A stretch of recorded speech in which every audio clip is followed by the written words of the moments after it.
दोस्तों स्वागत है आपके अपने चैनल सिविल साइट विजिट में। मैं राहुल आपके लिए काफ़ी अच्छी वीडियो लेके आया हूं जिसमें हम बात करेंगे कि घर की कंस्ट्रक्शन जब भी करवानी है, अगर आप चाहते हो वो घर स्ट्रांग बने, ड्यूरेबल बने, लो मेंटेनेंस हो, पैसे भी बचें और कोई भी ठेकेदार या मिस्त्री या सप्लायर आपको बेवकूफ़ ना बना पाए, तो उससे पहले ये वीडियो देख लेना, क्योंकि कुछ 12 बातें मैं आपको बताऊंगा जिसमें आपको धोखाधड़ी या बेवकूफ बना सकते हैं और आपका घर कमजोर भी हो सकता है। तो सबसे पहली चीज क्या है? प्लानिंग।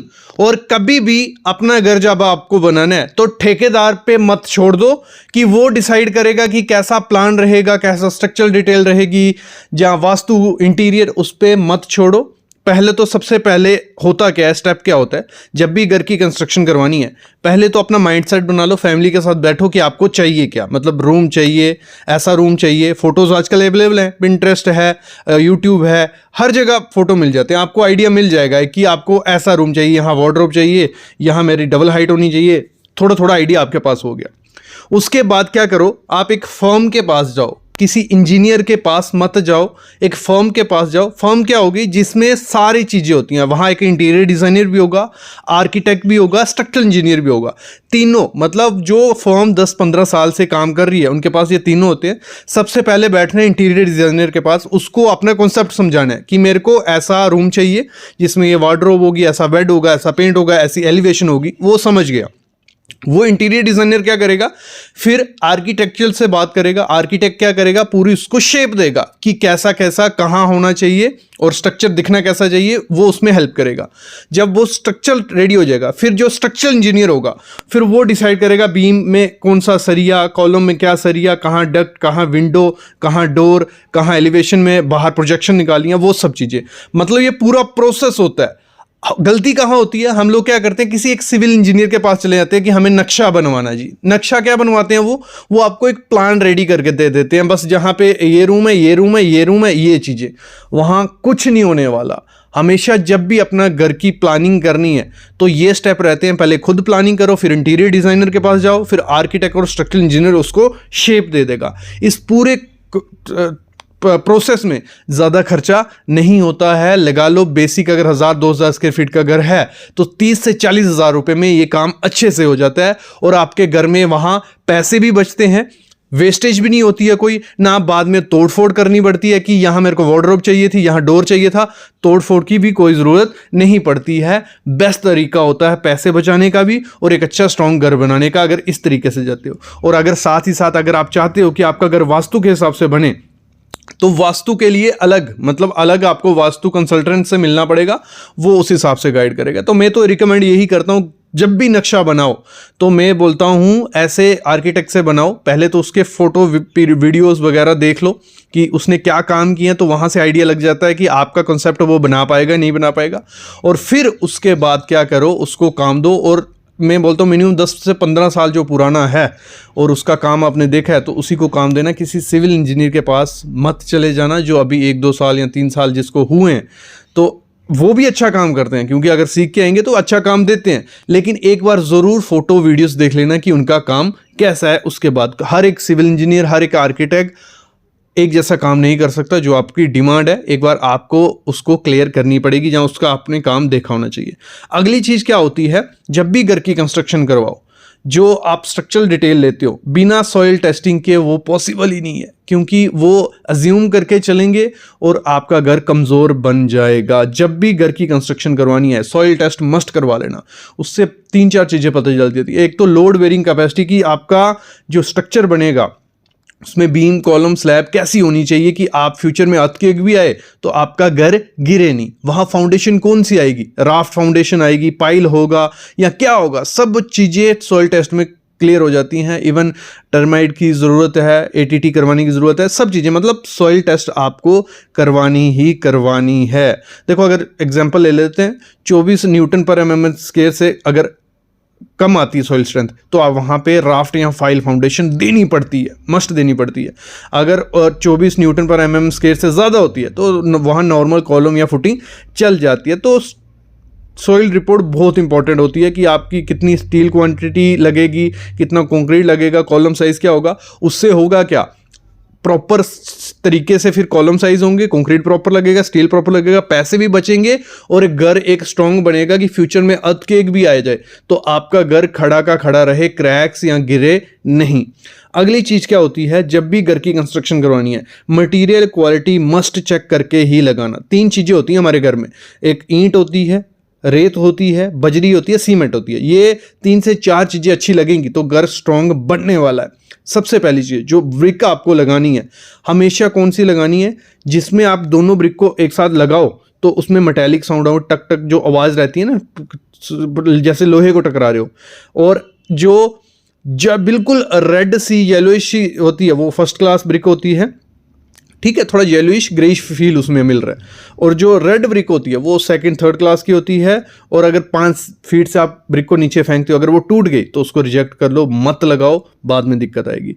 डबल एसी ब्लॉक, अगर 1-2 स्टोरी का घर है डबल एसी ब्लॉक मत लगाओ, फ्लाई ऐश ब्रिक मत लगाओ, लाल ईंट लगाओ। अगर बड़ी स्ट्रक्चर है फिर आप क्या करो, डबल एसी ब्लॉक या फ्लाई ऐश लगा सकते हो। रेत कौन सी हमेशा आपको यूज करनी है, रेत ऐसी यूज करनी है जिसमें जो दाना हो वो अच्छा हो, जिसमें मिट्टी मिक्स नहीं हो। तो उसका एक अलग से तरीका रहता है, टेस्ट रहता है रेस चेक करने का। तो मैं बोलता हूँ रिवर सैंड यूज़ कर सकते हो अगर मिट्टी उसमें नहीं है, बाकी एम सैंड के साथ भी जा सकते हो।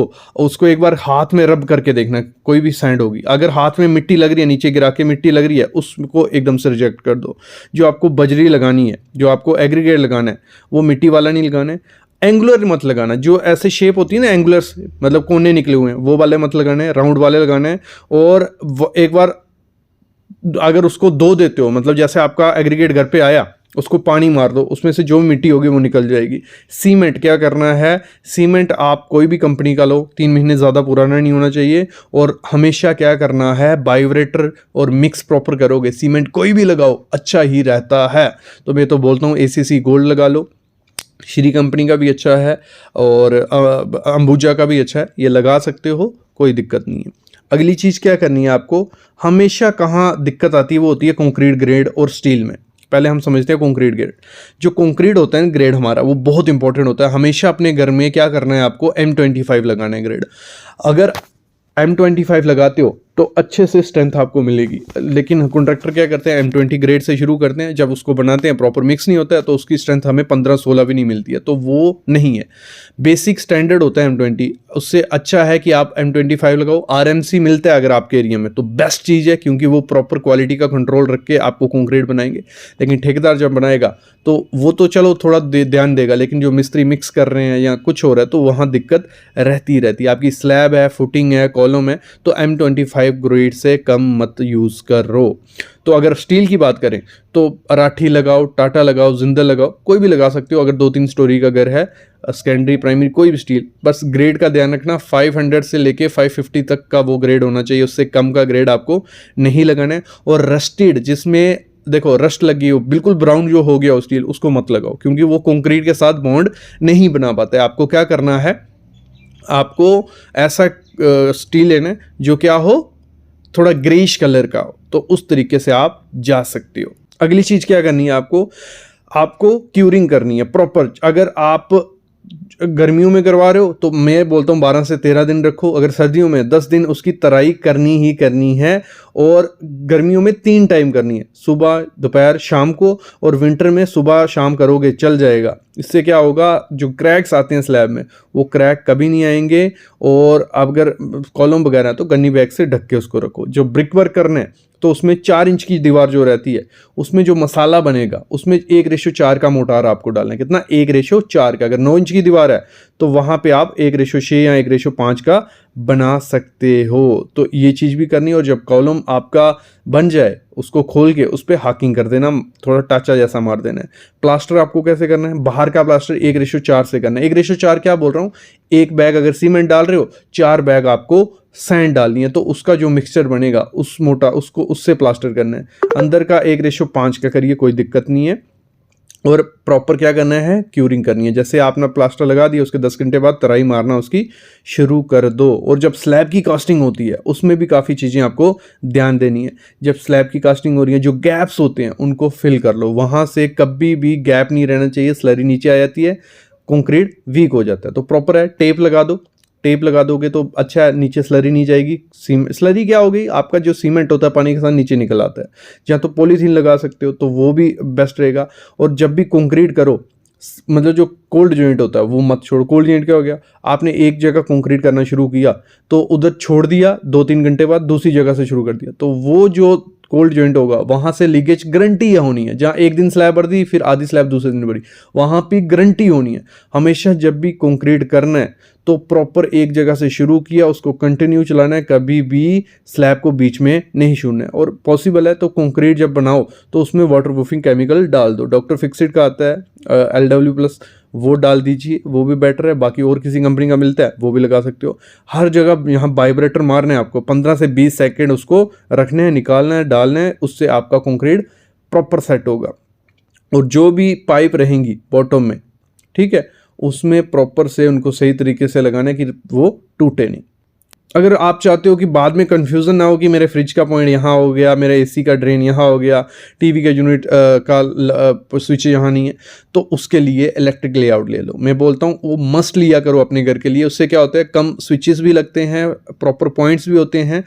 जितना पैसा आप किसी ड्राइंग को बनाने में लगाते हो ना, उससे ज़्यादा पैसा आपका बच जाता है जब आप काम करवाते हो, क्योंकि ठेकेदार अपने मन से काम करता है, आपकी डिमांड्स का कोई पता नहीं होता है। तो हमेशा जब भी इलेक्ट्रिक का काम करवाओ तो उसकी ड्राइंग बनवा लो, उसमें प्रॉपर मेंशन होता है कि यहाँ हमारा टीवी है, टीवी यूनिट का स्विच यहाँ आएगा, यहाँ लैंप है, यहाँ फॉल सीलिंग का है।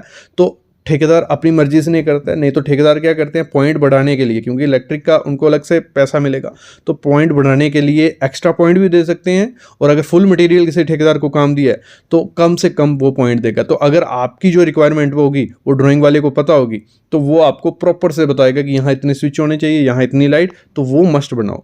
जब भी प्लम्बिंग का काम करवाओ तो प्लम्बिंग की पाइप्स फिटिंग करवा लो, बाथरूम, किचन, ठीक है, हर जगह जहाँ जहाँ पाइप है। उसके बाद उसका प्रेशर टेस्ट करो, ठीक है। उसमें कैसे होता है, प्रेशर, उसमें एक मशीन लगाई जाती है, प्रेशर सेट किया जाता है, तो जहाँ से लीक मिलेगा उसको लीक को रिपेयर कर देंगे। उसके बाद हम उस पर प्लास्टर करेंगे, सब करेंगे, कोई दिक्कत नहीं है। नहीं तो बाद में क्या होता है, सीलन वगैरह आ जाती है। डीपीसी मस्ट करो। डीपीसी क्या होगी, जैसे प्लिंथ आपका हो जाता है, आपका ब्रिक वर्क शुरू होने वाला है, उससे पहले उस पर क्या करो, एक लेयर बिछा दो किसी चीज़ की, जिससे नीचे से पानी ऊपर ब्रिक अब्जॉर्ब ना कर सके। तो वो भले केमिकल है, भले वो कंक्रीट है, भले वो शीट है कोई स्टील की, भले वो पॉलीथीन शीट है, कुछ भी लगाओ कि नीचे का ऊपर कुछ न रहा। नहीं तो बाद में क्या होगा, आपका पेंट खराब हो जाएगा, फंगस आने लग पड़ेगी, सीलन आने लग पड़ेगी, ये दिक्कत होने लग पड़ती है। फिर अगली चीज़ क्या करनी है आपको में पॉसिबल हो तो स्लैब पे वाटरप्रूफिंग करा लो, तो उससे भी दिक्कत थोड़ी कम होती है। ATT मस्ट करवा लेना। ये कुछ 12 से 13 पॉइंट्स है। वीडियो लंबी हो गई है, इसका पार्ट 2 ले आऊँगा अगर आप बोलोगे। तो इससे हुआ क्या, ये जो 12 पॉइंट अगर आप फॉलो करोगे अपने घर में, आपका घर स्ट्रॉन्ग भी बनेगा, आपके घर की कंस्ट्रक्शन कॉस्ट 1 से 2 लाख कम भी होगी, और ना मेंटेनेंस करनी पड़ेगी, ना कोई दिक्कत आने वाली है। ये बुलेट प्रूफ घर आपका बन गया। मैं लेता हूँ अलविदा। ऐसी वीडियोस मैं आपके लिए लाता रहूँगा। बस चैनल को सब्सक्राइब कर लो, बेल आइकन दबा लो, और पार्ट 2 चाहिए तो ज़रूर कमेंट करना।